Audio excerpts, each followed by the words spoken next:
Logue, and I'm right here in LA, Lower Alabama, where in a few minutes we're going to be addressing HB 85, the anti-clustering law.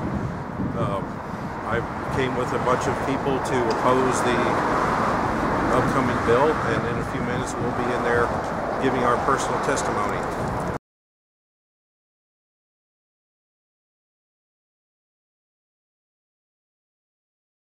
All right, the clerk has said we have a quorum, so we will get started. We have a number of bills on the agenda today. We're going to start off with a public hearing on House Bill 85. There's also a substitute for this bill that the committee members have, so we will not be taking that bill up to vote, but we're going to go ahead and have the public hearing. The purpose of HB 85 comes from about a couple of years ago in my district, a very rural district. Kids still play in the yards and they still ride the bicycle. We began to see some sex offenders moving in together. Last year there were 26 of them moving in one location. Today there are 37 of them. Of those 37, 30 of them have committed their crimes with children.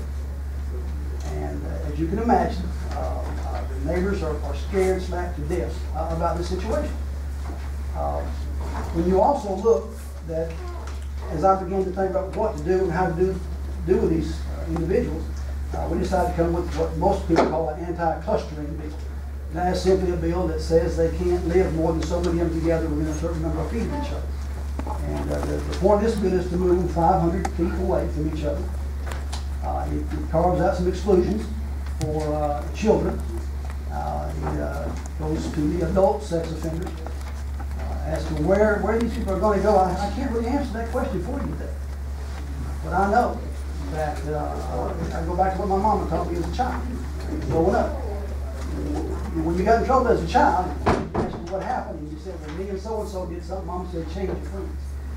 Now, you can't be good to have 30 of anything, anybody, living together at the same place. If you've got 30 alcoholics, recovering alcoholics living together, that's probably not a good thing. If you had 30 crack addicts living on your street, I suspect you'd lock the door. My point is that these folks need to go home. They need to go where their families are. And they need to go to those that love them. And the final point I want to make about the bill is this. Of the 37 individuals there, one is from Chilton County. One. The rest of them are from 29 other counties.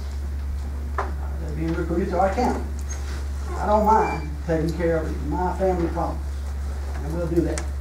But I don't want individuals from all over this state and other states to be recruited to my rural neighborhood. And that's the purpose of the bill. And I'll be at this time to entertain any questions you have.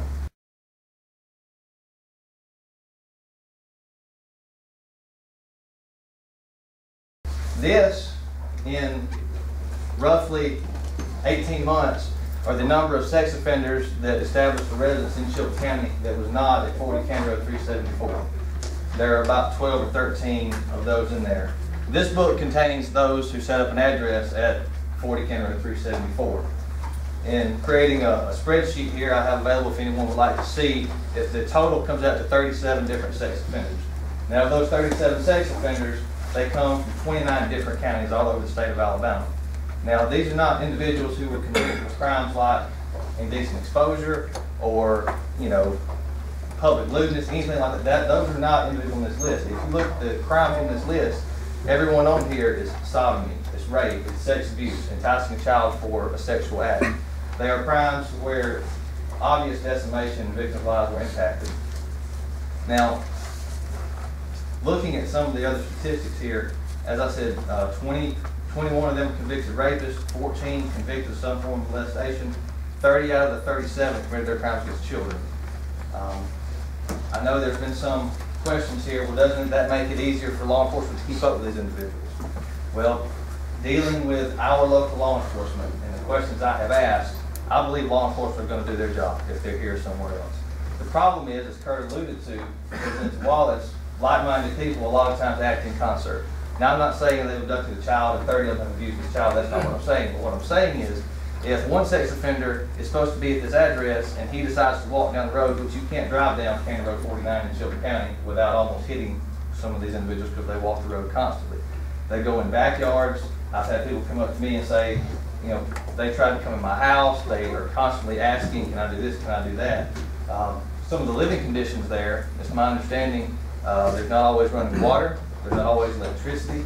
They use the bathroom in like Walmart bags, put those in a 55-gallon drum, burn them every morning.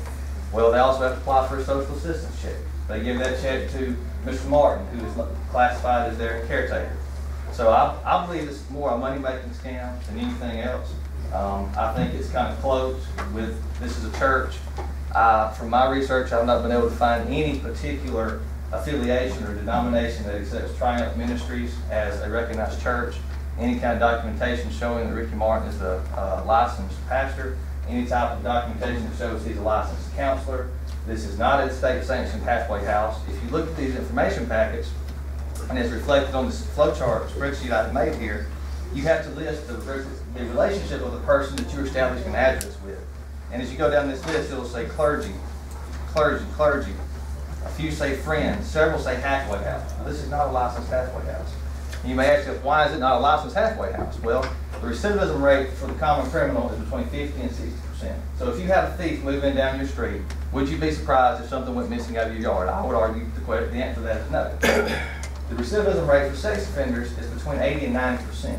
So when you start talking about the likelihood is that high of them reoffending, that's probably a good indication why there is no state sanctioned halfway house, because there is no proven treatment to rehabilitate these particular offenders. So this problem we're having, one person asked me a question. They said, CJ, you know, do you know of any crimes that these people have done since they've been there? And I answered the question. I said, no, not to my knowledge that we prosecute. And I will say this bill, I don't believe, affects the Sexual Offender Registration Notification Act adversely. This bill is aimed at the clustering problem, not necessarily creating higher restrictions on the other sex offenders. It's living requirements in the person, providing them a place to cluster. So the question was asked to me, has anybody committed a new offense? I said, well, not to my knowledge, but our local law enforcement is running themselves ragged to try to monitor this place. And I know I'm running out of time, but I'll finish with this. My response I had was, in law enforcement, a crime happens, and we spend all our time and resources to try to track down who did it and try to correct the wrong that happened. I feel like this is one situation where we can prevent a dangerous situation in this community, and even if we prevent one child from being molested or victimized, I feel like it's worthwhile. So thank you for your time. Thank you very much.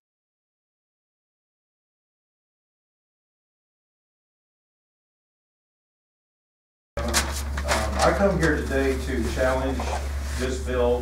First of all, the recidivism statistics that's just been quoted was blatantly false. The recidivism rate from the U.S. Department of Justice is a 5.3% rearrest rate and a 3.5 reconviction rate. And those statistics are even lower if a person is given the opportunity to exceed through halfway houses. Most of the people who do reoffend do so within the first couple of years of release. But this bill, it's obvious, based upon the testimony that we've heard so far from Senator or State Representative Wallace, and corroborating evidence through media reports from both Jones and Wallace, who stated that the purpose of this bill is specifically to remove halfway houses from operation in their county. And they really don't care where to go. The problem is, the reason why most of them need halfway houses is because the laws that you have already established in this state, the 2,000-foot residency restrictions, created the very problem that you're talking about today. You take 97% of available housing and you take that away. The people who are wanting to be a contributive member of society once they have served their time are going to congregate in the last 3%. It is common sense. It doesn't take a rocket scientist to figure that out. So why are we going to pass another bill to make it even worse?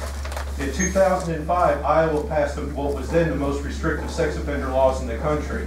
And when they tightened the screws, what they found was an increase of homelessness, an increase of absconding offenders failing to register. That number doubled, the number of homeless offenders tripled, and the number of sex crimes actually increased. These laws increase recidivism. They have been proven. The U.S. Department of Justice is a proven fact. I have the statistics right here that I would love to present to you for that. All right, thank you very much for being here today. I appreciate you being in the presentation today. You have a question? I do have a question for you. How many minutes are the speakers being given? Are they given the same amount of time? Yes. Because I could have sworn this young man who spoke a moment ago spoke longer than this. Okay, I just want to be fair. No, I just want to make sure it's the same for When I one. hear time, It's for all. Start announcing time out loud so everybody can hear. So.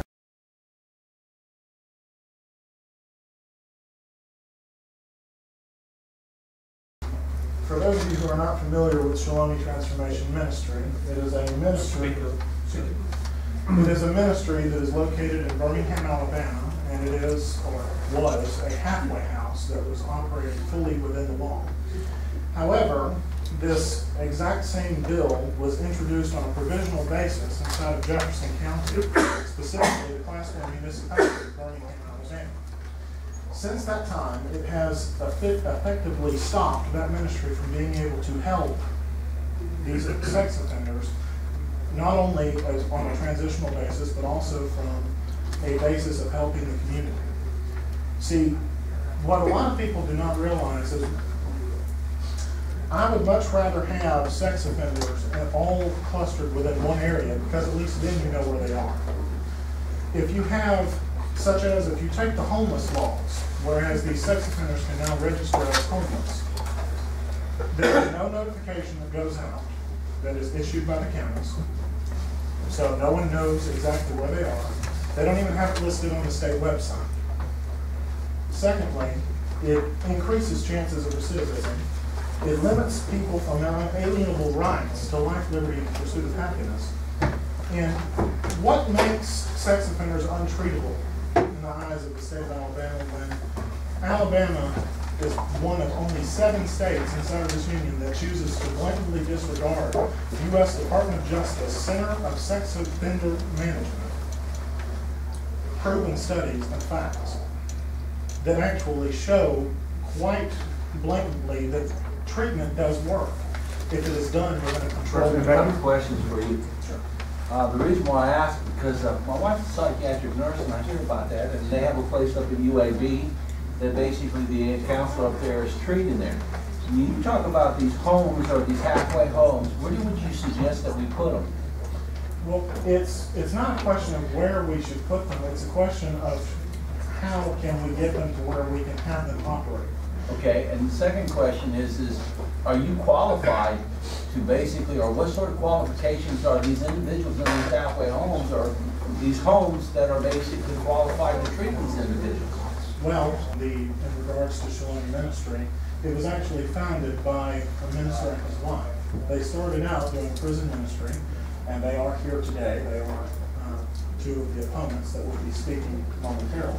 Okay, what type of formal training do you all have in reference to dealing with sex offenders? We also have an individual by the name of Deegan Malone, who she could not be here today due to extenuating circumstances and prior engagements. She is one of only 3 licensed sex offender therapists inside of the state of Alabama. She is working with us to try and create standards of practice that can actually be utilized to create a statewide standard for halfway houses from both a therapeutic as well as a ministerial point of view. All right. Thank you very much for being here today.